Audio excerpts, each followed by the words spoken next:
Te damos gracias, Señor, por este día. Gracias por la oportunidad de abrir tu palabra. Te pedimos que sea tu Espíritu Santo el que hable a nuestros corazones, que dirija nuestra mente y nuestra voluntad a la enseñanza que tú tengas preparada para nosotros y que disponga la sensibilidad de nuestro corazón para escuchar atentos tu llamado y que podamos responder como hijos obedientes a esa palabra que tú tengas para nosotros en esta noche. Te pedimos tu bendición, tu presencia entre nosotros es la más grande de ellas, y permite que a través de tu Espíritu Santo nosotros podamos encaminarnos a una enseñanza de provecho para nuestras vidas. Te bendecimos en el nombre de Jesús. Amén. Me encantan las historias y me encantan las historias bíblicas, así que este trimestre recuerdo ser un niño párvulo de la iglesia y estar con las maestras de la iglesia contándonos las historias de la Biblia. Hoy hablaremos de la historia de José. Podríamos hablar de José de muchas maneras, pero hoy vamos a hablar cómo servir a Dios en medio de la angustia y la adversidad. ¿Se puede servir a Dios en medio de la adversidad? Bueno, vamos a ver que José lo pudo hacer y es un ejemplo para nosotros. Servirle al Señor en los momentos felices, cuando todo va bien, cuando no hay ningún problema, podría ser hasta sencillo. Pero servirle a Dios en los momentos en los que las cosas no van bien o no van como nosotros quisiéramos que fueran, se torna mucho más difícil. Vamos a ver qué pasó en la historia de José y la vamos a contar de una manera muy rápida. Miren, vamos a hablar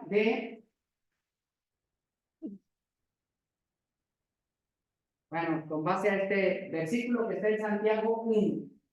Dice, lo leen junto conmigo, hermanos. Santiago nos dice, sabiendo que la prueba de nuestra fe produce paciencia. Mantenga la paciencia, su obra completa, para que seáis perfectos y cabales, sin que os falte cosa alguna. Así que lo que nos enseña Santiago, y lo vamos a ver reflejado en la historia de José, es que la prueba de nuestra fe debe producir paciencia. Y la paciencia debe tener su obra completa para convertirnos en siervos fieles y cabales. Hay 8 momentos en la historia de José. Vamos a recordarlos y nada más leemos los títulos. Inicia la historia siendo José uno de los 11 hijos de Jacob, el menor de ellos hasta este momento, y es el hijo favorito. El segundo momento que nos cuenta la historia es que los hermanos lo traicionan, lo venden como esclavo. El tercer momento en la historia de José es que llega a Egipto como esclavo a la casa de un hombre importante de nombre Potifar y le sirve con fidelidad. Pero estando en la casa de Potifar es acusado injustamente y llevado a la cárcel. Cuarto momento. Quinto, nos habla de que un tiempo largo estuvo en la cárcel, que se portó fielmente, que fue un buen muchacho, pero que lo dejaron abandonado también de manera injusta. El sexto momento, cuando la historia empieza a cambiar, es cuando es llevado delante del rey, le anticipa un sueño, le interpreta un sueño que va a ser favorecedor para el reino de Egipto, y luego es exaltado a la derecha del rey, lo vuelven el segundo a cargo del reino, y por último vamos a terminar la historia diciendo que gracias a este momento en la historia se salva el pueblo de Israel. 8 momentos, vamos a darles una lectura de cómo fue siervo fiel en estos 8 momentos. Primero, ¿cuál fue el primero, no? Era el hijo favorito. Era el hijo favorito, así que vamos a ver, era el hijo amado. Génesis 37, esta es una curiosidad. José no es uno de los patriarcas que citemos más frecuentemente, ¿o sí? Pues la curiosidad es el que se lleva más capítulos de toda la Biblia. Abraham se habla pocos capítulos. Isaac casi no se habla de ellos. Jacob se lleva algunos, pero José se lleva aproximadamente 13 capítulos de Génesis. Se habla mucho de José, es una historia larga, ojalá que quede ahí para ustedes en la semana, dar un repaso. Yo quise extractar algunos versículos que me parecieron muy interesantes. Por ejemplo, miren, dice que informaba a José a su padre de la mala fama de ellos, hablando de sus hermanos. Era el hijo amado, pero era chismosón. ¿Ok? Iba y le decía, papá, se andan portando mal. ¿Mala actitud o buena actitud? Depende del bando. Buena actitud. Para los hermanos y para el papá. No decimos por falta de valentía, porque qué vayan a decir mis hermanos, pero si se están portando mal, ¿qué debería de hacerse? Pero no lo hacemos porque tenemos temor a que nos vayan a ver mal. A veces estigmatizamos a José y dicen, no, pues con razón. Tienen razón los hermanos de haberlo odiado porque le contaba a su papá cómo se portaban ellos de mal, pero en realidad debieron agradecerle a José que hiciera eso. Así que, ¿él cómo se está portando? Se está portando bien. Fíjense la razón por la cual amaba Israel a José más que a todos sus hijos. ¿Por qué? Lo había tenido en su vejez. Así que lo amaba porque era chismosón y le traía los comentarios. No, lo amó desde pequeñito. Lo amó porque era hijo de su esposa amada y porque se había prolongado mucho la esperanza que él tenía de tener un hijo de sus esposas. Y entonces tuvo a José en su vejez y lo quería mucho. Sigue diciendo la historia que los hermanos le aborrecían y no podían hablarle pacíficamente. ¿Qué culpa tenía José de ser el favorito de su papá? Desde que nació, su papá le dio preferencia y de manera natural sus hermanos estaban enojados con él, no le podían hablar pacíficamente, eran ásperos con él. Y dijo Israel a José: Israel es su padre, Jacob, tus hermanos apacientan las ovejas en Siquem, ven y te enviaré a ellos. Es el hermano pequeño, sus hermanos son pastores de ovejas, andan allá en otro lugar. ¿Cómo se andarán portando los hermanos? ¿Cómo creen? Según la historia que nos acaban de contar, seguramente no eran muy buenos muchachos y le llaman a José y le dicen: oye, quiero que vayas allá con tus hermanos. Reacción del hijo amado, al cual no le hablan, al cual no le hablan con tranquilidad sus hermanos y lo aborrecen. Pónganse en el lugar de José. ¿Qué le diría usted a su papá? Es el chicle de casa, ¿eh? Usted. No, papá, pues cómo me mandas, ya sabes cómo me tratan mis hermanos, mejor aquí me quedo contigo. ¿Qué diría el papá? Pues sí, claro que sí, pero chiquito, véngase, no va. ¿Qué le dijo José?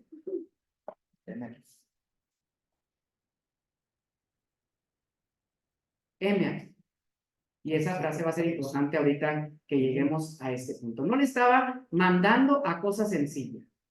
Su misión no era nada fácil y sin embargo él dijo: aquí estoy.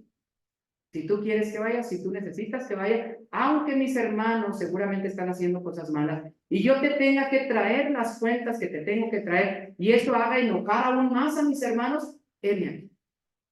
¿Se sirve al Señor en la adversidad?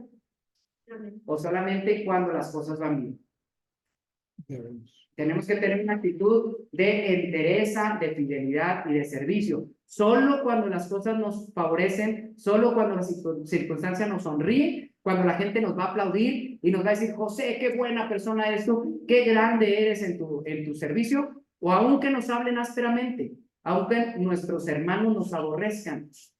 Heme aquí. Aquí estoy. Segundo momento en la historia de José. Estamos en el mismo Génesis 37. Estamos hablando de sus hermanos y dice: cuando ellos le vieron de lejos, antes que llegara cerca de ellos, era tanto el cariño por sus hermanos que conspiraron contra él. No estaban enojados así nada más. Lo odiaban al grado de que lo vieron venir, se voltearon a ver entre ellos y dijeron: ¿qué les parece si terminamos ya de una vez con este suplicio? Estamos acá lejos, lo matamos, trae esa túnica que le regaló papá, que nos molesta a todos, la embarramos con sangre de un animal y llegamos y decimos: mira papá, lo que nos encontramos, un animal lo mató en el camino, y ya. Bueno, la historia sigue diciendo en el verso 22, que le dijo Rubén, el hermano mayor: no derraméis sangre echando en esta cisterna que está en el desierto y no pongáis mano en él. Verso 28, y cuando pasaban los madianitas mercaderes, sacaron ellos a José de la cisterna y lo trajeron arriba y le vendieron a los árabes, a los ismaelitas, por 20 piezas de plata. Y llevaron a José a Egipto. Primer momento, el hijo amado. Segundo momento, traicionado por sus hermanos. Vendido como esclavo a esta compañía de madianitas. Sirvió con integridad en casa de Potifar. Ahora estamos en el capítulo 39 de Génesis. Recuerden que estamos tomando apenas unos versos para recordar la historia de José, que dice que fue llevado pues José a Egipto. Potifar, oficial de Faraón, capitán de la guardia, varón egipcio, lo compró de los ismaelitas que lo habían hallado allá. Pero fíjense, mas Jehová estaba con José y fue varón próspero y estaba en la casa de su amo el egipcio. Y vio su amo que Jehová estaba con él y que todo lo que él hacía, Jehová lo hacía prosperar en su mano. Así halló gracia en sus ojos y le servía, y él le hizo mayordomo de su casa y entregó en su poder todo lo que tenía. Una pausa. Pasamos la hoja de la Biblia y leemos Génesis 39, pero vamos a entender que es un muchacho que ya tiene varios años siendo un hijo modelo, amando y sirviendo a su padre, recibiendo el enojo, la molestia de sus hermanos. Pongámonos de nuevo en la piel de José. Digamos, ¿qué mal he hecho? ¿En qué me estoy equivocando? ¿Qué culpa tengo? ¿Y por qué mis hermanos me odian a muerte? Me vendieron como esclavo. ¿Cuál es mi actitud ahora? ¿Una sonrisa? ¿Un siervo fiel como esclavo en la casa de un extranjero? ¿Soy claro en lo que quiero decir? Su conducta no ha rumiado el coraje de decir, se portaron mal conmigo, ¿cómo que me vendieron? ¿Cómo estoy aquí como un esclavo? Un esclavo extranjero en la casa de un capitán. Pero algo había bien en José. En esa adversidad, Dios lo bendeció. Y un muchacho agradable, que hacía las cosas de la mejor manera posible y todo lo que hacía le iba bien. Y ese patrón lo vio y dijo, bueno, hay algo en este muchacho. Hay gracia en este muchacho, hay algo bueno en este muchacho. Su Dios lo prospera. Y lo llama y le dice, te voy a poner a cargo de todo. Vas a ser el mayordomo. ¿Qué significa? El jefe de todos los que... Estás a cargo de mi casa. Cuando yo no esté, tú mandas. Era esclavo, era joven. Pero lo hacía también y servía también en medio de la adversidad. Lo hacía con tanta integridad que entonces Potifar le entregó las llaves de su casa. La confianza absoluta. Cuarto momento en la historia de José. Y era José, además, díganme, guapo, de hermoso semblante y bella presencia.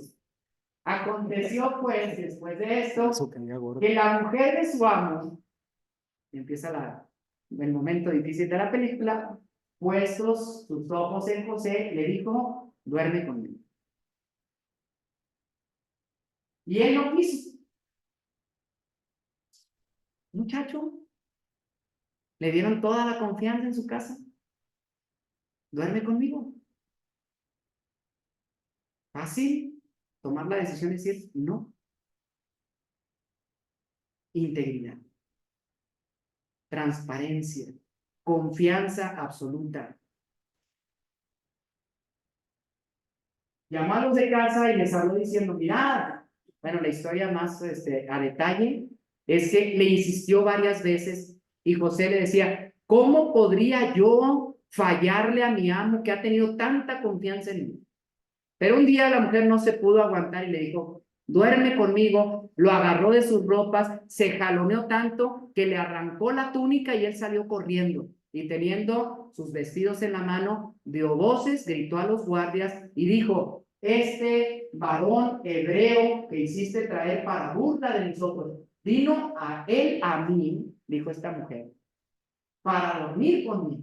Y sucedió que cuando oyó el amo de José las palabras que su mujer le hablaba diciendo, acuérdense que es un soldado importante en el imperio más poderoso de ese tiempo. su mujer está diciendo que ese muchacho, al cual él le dio toda la confianza, quiso abusar de ella. ¿Cuál fue la actitud? ¿Cuál sería la actitud normal de Potifar? En la parte final dice, así me ha tratado tu siervo, y se encendió su furor, y tomó su mano a José y lo puso en la cárcel. Nos vamos al siguiente momento. ¿Entendimos hasta ahí? Vamos al momento de cárcel de José. Vamos en el capítulo 39 y 40. Y estuvo ahí en la cárcel, pero Jehová estaba con José y le extendió su misericordia,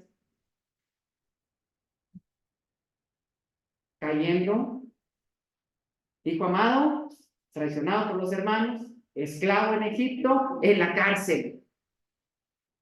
Estuvo ahí en la cárcel, pero Jehová aún estaba con José, le extendió su misericordia, le dio gracia en los ojos del jefe de la cárcel.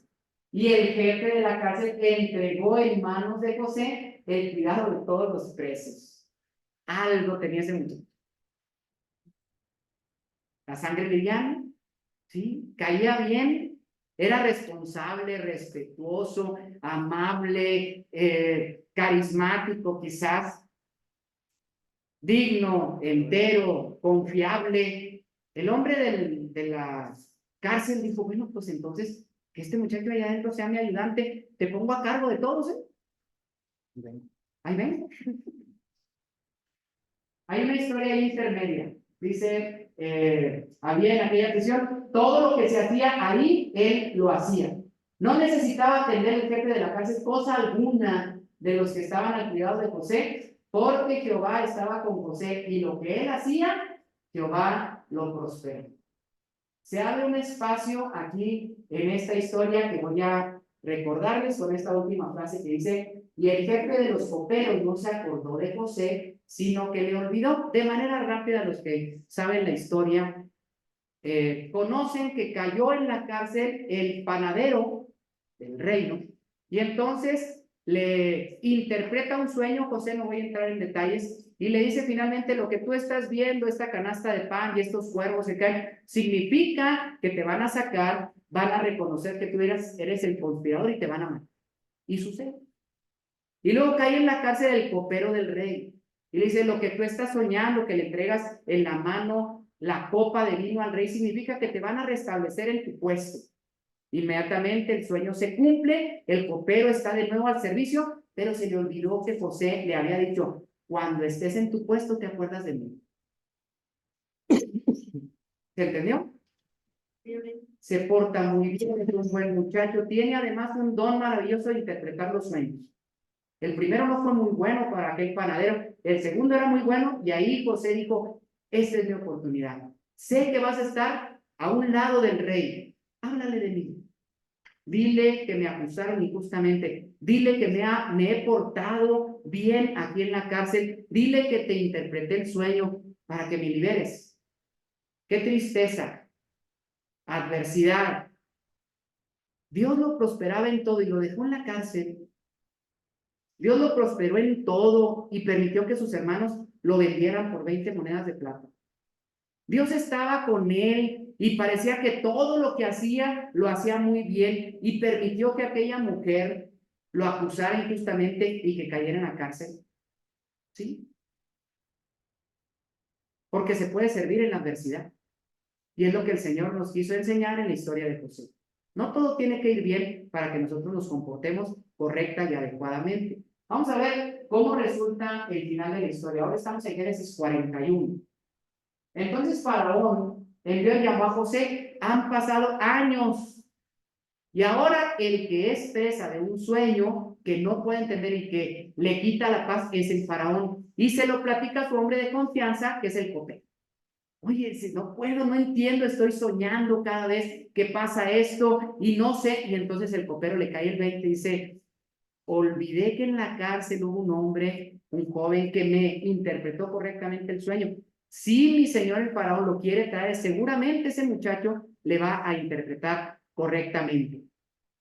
Y ustedes saben que eran dos sueños similares y José al final le dijo, estos dos sueños significan lo mismo. Cuando tú ves 7 espigas gordas que crecen y 7 espigas pequeñas que vienen y desmenuzan las grandes. Igual que como ves, 7 vacas gordas que salen y 7 vacas flacas que vienen y se comen a las vacas gordas y no engordan, significa lo mismo, Faraón. Significa que va a haber 7 años de abundancia en la tierra y 7 años de carestía.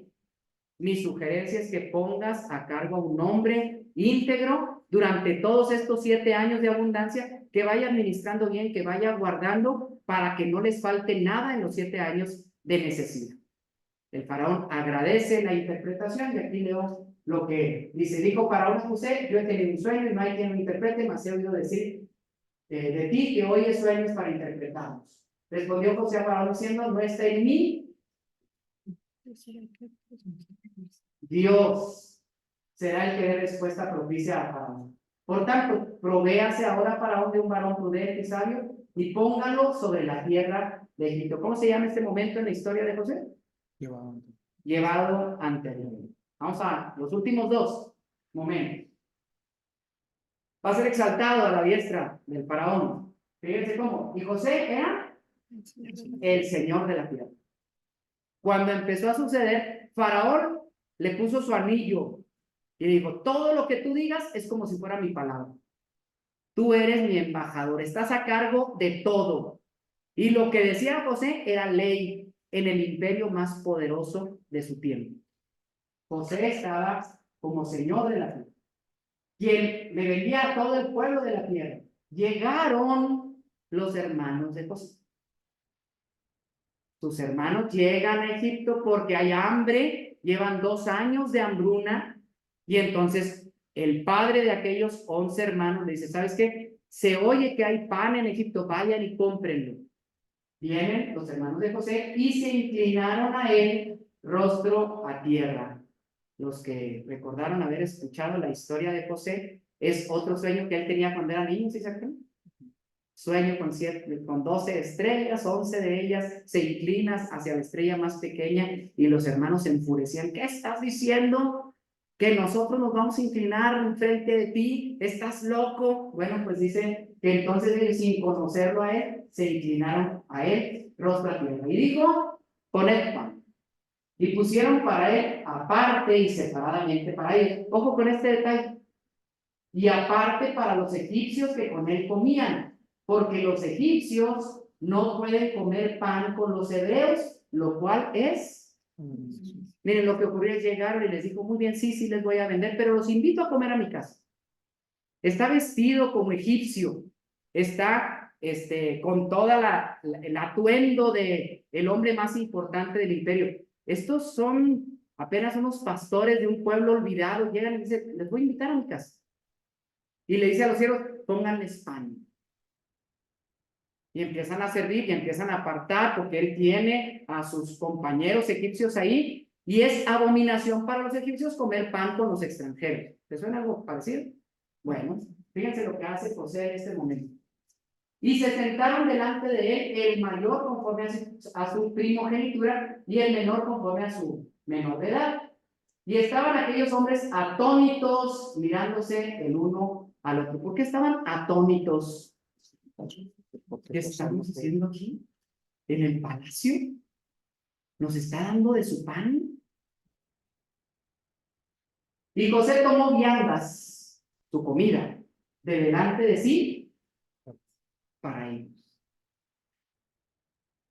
De su pan les dio. ¿Quiénes eran, hermanos? Qué bonito se oyó. Tus hermanos. ¿Qué? Los que lo vendieron, los que querían matarlo, los que lo echaron a la cisterna. Esos hermanos. Servir en la adversidad. Aunque ahora está entronizado, José, está pasando un momento difícil, pero aún así se pudo portar bien con sus hermanos. Nunca hubo un sentimiento de venganza, no hubo un sentimiento de intentar humillar a nadie. Él puso su pan en la mesa de sus hermanos y ellos estaban atónitos. Y una cosa más la porción de Benjamín, que era el hermano menor que él ya no conoció. Él se quedó siendo el hermano menor, pero cuando él fue vendido después, nació otro hijo, también amado, era el hermano pequeño y le puso delante de él 5 veces más de pan. Los hermanos han de haber estado muy sorprendidos. La historia ustedes la conocen. Después les va a llenar de comida unos costales y va a meter una copa de oro en uno de los costales para acusarlos y tener motivo para que regresen, porque les va a decir, quiero que regresen con su padre.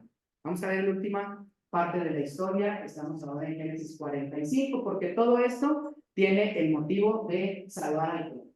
Entonces dijo José a sus hermanos, acercaos a mí. Y ellos se acercaron. Y él les dijo, Yo soy José. yo soy José, vuestro hermano, el que vendisteis para Egipto. Ahora pues, no os entristezcáis. No sé si la traducción estuvo bien. No os asustéis. No se entristezcan. Yo soy José, el que ustedes vendieron, yo soy su hermano. Ni os pese haberme vendido acá. Y esta es la frase más bonita de toda la historia de José. Porque para preservación de vida me envió Dios delante de vosotros. Había una razón. Y hoy la entendí. ¿Por qué quiso Dios que yo cayera tanto? Porque Dios tenía el plan de que hoy yo estuviera a la derecha del faraón para poder hacer que ustedes vengan a esta tierra próspera y salvar la vida de mi padre y de mis hermanos. Para preservación de vida me envió Dios delante de vosotros. Pues ya ha habido 2 años de hambre en medio de la tierra y aún quedan 5 años, en los cuales ni habrá arada ni habrá siega. Y Dios me envió delante de vosotros para preservaros posteridad sobre la tierra y para daros vida por medio de gran liberación. Recordemos entonces los 8 momentos. ¿Quién era José? El hijo amado, el hijo favorito. Después, sus hermanos lo traicionaron.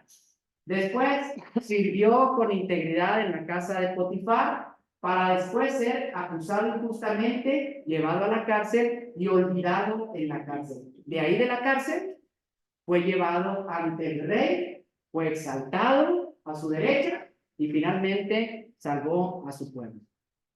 Hermanos, José, en hebreo, sonaría a lo mejor como Yeshua. Jesús sonaría Yeshua. Muchos años más tarde hubo otro siervo fiel, que era el hijo amado, Jesús, el hijo amado del Padre, que dijo, heme aquí, como dijo José, que fue vendido por sus hermanos, traicionado por sus hermanos, ¿sí? Sí. Traicionado, dejado solo, negado por Pedro, traicionado por Judas. Sirvió con integridad, 3 años de ministerio, fiel a su llamado, acusado injustamente. ¿Tenía alguna razón para que Jesús hubiese sido condenado a muerte? Ninguna. Pagaron testigos falsos, se juntaron los enemigos para poder ponerse de acuerdo y decir, vamos a prenderle y vamos a matarle. Hicieron todo lo que no era correcto hacer y fue acusado injustamente. Y él no fue olvidado en la cárcel. Él fue echado a un sepulcro. Y después, llevado ante el rey, colocado a su derecha, Bendito sea. para preservación de vida. Porque Jesús dice, yo sé que era necesario todo este camino de humillación. Filipenses 2, que es una de mis porciones favoritas de la Escritura, dice, que haya en nosotros este mismo sentir que hubo también en Cristo Jesús, el cual siendo en forma de Dios, el Hijo amado, no quiso seguir siendo como Dios, sino que se humilló a sí mismo, tomando forma de siervo. Y hecho semejante a los hombres, fue llevado a la cruz. y murió de la manera más horrible.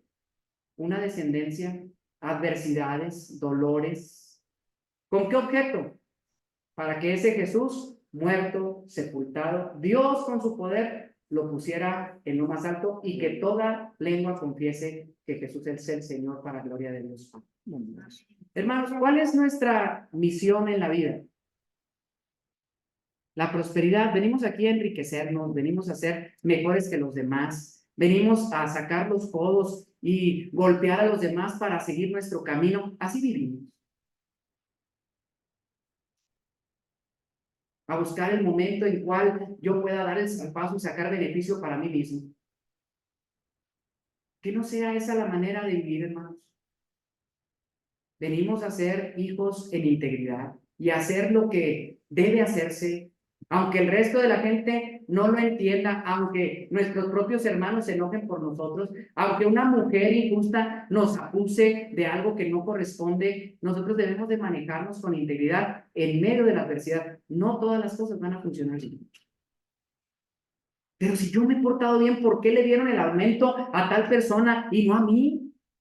Ya no voy a hacer nada. No, ahora hay que hacerlo. Y ahora hay que hacerlo mejor. Y ahora hay que sonreír. Y ahora hay que ver que aún en medio de la cárcel el Señor nos sigue prosperando porque el Señor no nos abandona ni un segundo de nuestra vida. Y que la gente vea en medio de la adversidad y digan, este hombre, esta mujer, es Dios quien lo prospera. Porque para alguna razón el Señor nos ha enviado. Quizás el momento de tristeza, de angustia o de adversidad tenga algún propósito. Y yo voy a terminar diciendo, hay un propósito, hermanos. Los momentos de dolor nos fortalecen a nosotros mismos. Lo estudiamos en la mañana. Si Dios nos contara la mala historia que hoy mucha gente cuenta del Evangelio, nos rescatara para entonces tratarnos con mimos y que todo nos vaya bien, nos haríamos muy débiles. Sea una historia que espero que ustedes recuerden. Estaba un niño viendo cómo de un capullo estaba saliendo una mariposa. Y estaba aquella crisálida luchando, sacando una pata y moviéndose con esfuerzo para romper el capullo y salir convertida en mariposa. Le dolió tanto en su corazón a ese niño que entonces tomó un pedacito de una varita y empezó a picarle para ayudarle a la mariposa. Y empezó a tronar el capullo y cuando logró tronarlo, la mariposa cayó al suelo, desparramada en el suelo y murió. Llegó una persona y le dijo, ¿qué hiciste? Yo solamente le quería ayudar. Le evitaste su crecimiento. El capullo es tan duro para que cuando ella quiera salir, fortalezca sus alas y luche y patee y abra y rompa y esté ejercitándose para el momento en el que ella rompe el capullo, está lista para volar. ¿Cuántas veces queremos que Dios nos cuide de nuestros problemas? Que Dios nos encapsule, que Dios le raspe y que nos diga, no, no va a pasar nada. Dejamos de ser fuertes, hermanos. El Señor pone adversidades en nuestra vida para fortalecer nuestra vida. Ojalá que nosotros aceptemos la adversidad como una parte del proceso de crecimiento y de maduración que Dios pone para nosotros. Recordemos el texto base de hoy. La prueba de nuestra fe produce paciencia, pero que la paciencia tenga la obra completa. Dejemos que ese momento difícil pueda cumplir su propósito final, que es que nos convirtamos en siervos del Señor perfectos y campeones. Dios les bendiga.